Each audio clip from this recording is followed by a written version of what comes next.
After a deep slump to start September, the tech-heavy NASDAQ has rebounded somewhat this week, but concerns remain due to the uncertainty surrounding the AI trade and the possibility of a supersized rate cut from the Fed, sitting now at about 30%. Here to help us find value in tech is Brad Erickson, RBC Capital Markets Internet Analyst. Brad, great to have you. Thanks for having me. And on nice set. To see you. That's right. That's right. I wanted to ask you about this kind of big trend that we've been talking about, which is you had these tech companies, and we know, Brad, they're putting a lot of money, a lot of investment in AI. We saw some pushback, I think, in the last earnings season. Some investors are saying, listen, show us the return.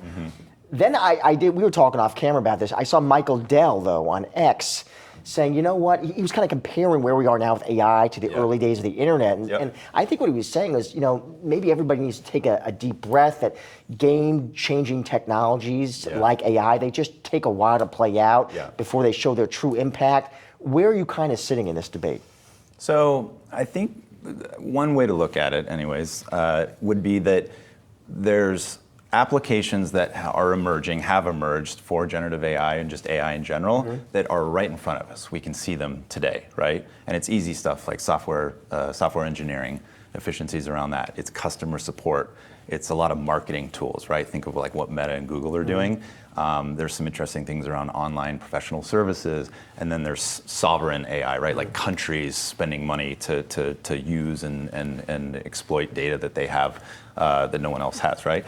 Those are known and those are nice, right? I think the comment you were referencing on earnings, though, is like, that's not enough, right? We're spending almost $200 billion. If you look at like the top 4 or 5 CapEx spenders on AI infrastructure, it's $200 billion, and it's going up next year probably by more than 10%. Do you think at some point, though, the investors in those companies do start to push back, force them to slow that down? Absolutely. I think where the tweet you mentioned by Michael Dell is interesting, because I think you invest, if you aren't going to push back, right, you have to adopt that view. It's a little blind faith that like, hey, I just can't quite see that far in the future of what this is going to do, but I know it's going to work.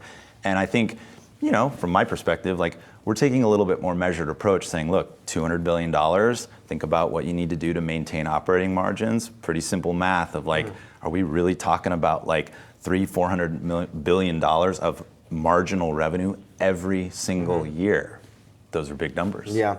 Well, let's talk about some of these big tech companies that are spending a lot in AI investment. You cover Alphabet. You like that name.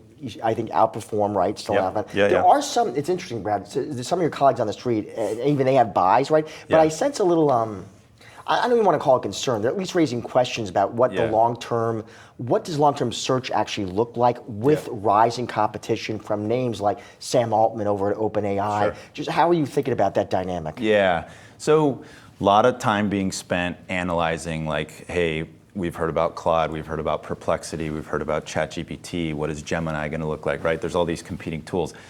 Our view is they're all going to end up looking a lot of, the same kind of thing. Distribution is really what matters, and so now we're talking about Apple, right? What's going to happen? ChatGPT is apparently going to be integrated with iOS 18, and over the next month we'll see. What is that going to do to Google's distribution? That's kind of the biggest question right now, and I think, if you look at what's happened over in Europe, right, they implemented some of these changes where users have a choice, right? You get a phone, you get onto your browser, you have a choice of what default search engine. Google's going to lose a little bit on that, but not much. Is it also part of your optimism because you just think also Google's own Gen AI innovations are going to improve the search product too? Yeah, I think they already have, right? Management talks about how they actually drive engagement increases as they've improved that generative AI capability. So it has helped already.